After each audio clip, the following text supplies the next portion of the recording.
title of this presentation is Where Are We Going?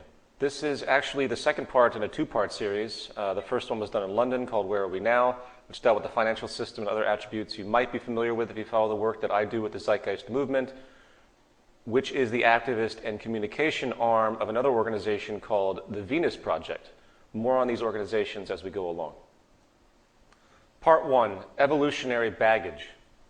Roughly 10,000 years ago, the human species stumbled into a new social paradigm, which is now referred to as the Neolithic Revolution.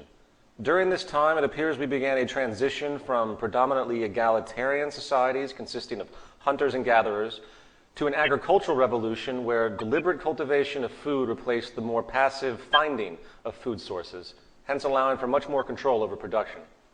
At the same time, there also seems to be a major push in the advancement of what we call technology today. Stone tools were advancing, which eventually set the trend for the Bronze Age, which used the forging of more malleable copper, and then the Iron Age, which enabled more strength, so on and so forth. I think we know all these patterns.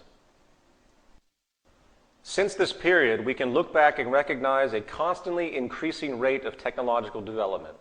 In fact, it appears to be an exponential increase. This graph here, made by Ray Kurzweil, shows an exponential increase of the mass use of inventions, specifically communication technology, computer technology, and the like. Next to it is another chart which shows a history of technological invention and the amazing rate of progress in general.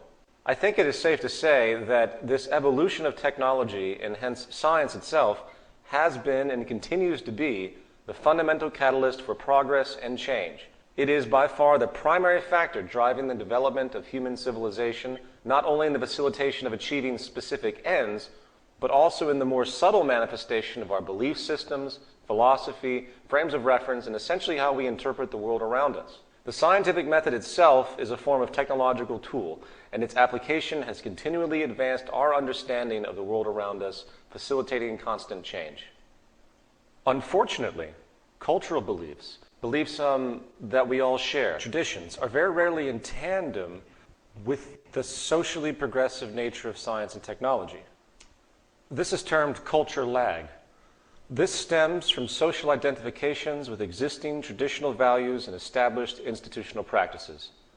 These emotional identifications, and I apologize for this graphic, but I couldn't resist, these emotional identifications are a source of comfort for us. In fact, I have an anecdote. When I was coming here from the airport, I saw the Amish. They have evidently lived nearby, and they were driving on the street. It was nighttime. What did they have? They had electric lights on their horse and buggy. I'm like, hey, that's cheating. The thing is that it's really difficult for any traditional establishment to really keep moving forward without eventually giving in to the beauty of the advancement of technology and what it can do for us. As a classic example of this phenomenon, which I'm sure many of you have heard before, was when the Italian physicist astronomer Galileo first presented evidence to the political institution of his time and region regarding the Earth revolving around the sun.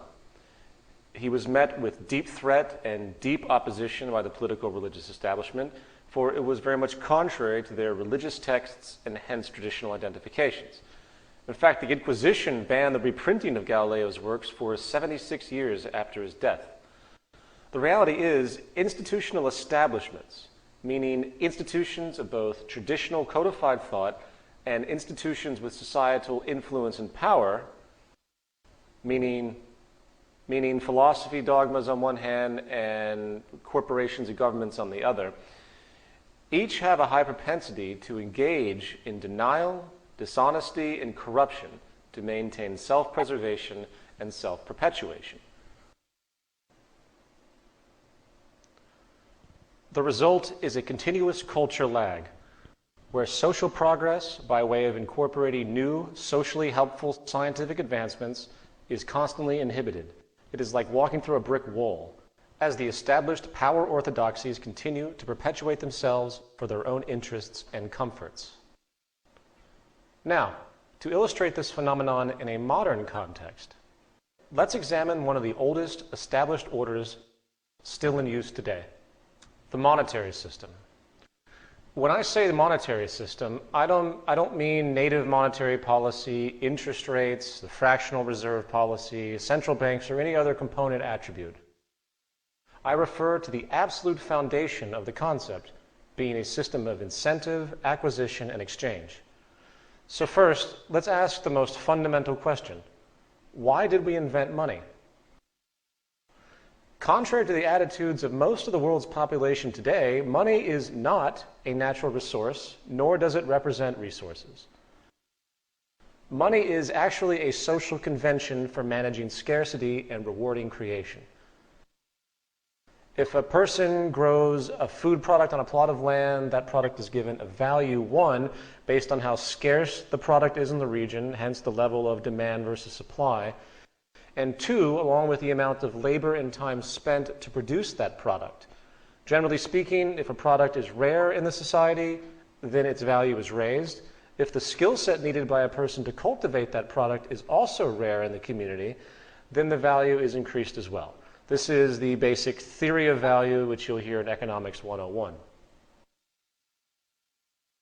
As innocuous as this may seem on the surface, let's now consider some of the unspoken negative retroactions of this system, namely the profit mechanism and its relationship to establishment preservation.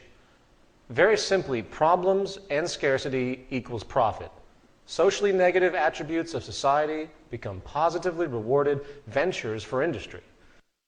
The more problems and scarcity there is, the more money that can be made off of attempts at solutions.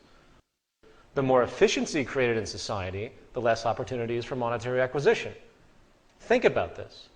In other words, and this might sound rather pessimistic and abrupt, but there is very little intrinsic reward and hence motivation to solve any currently profitable problem in existence.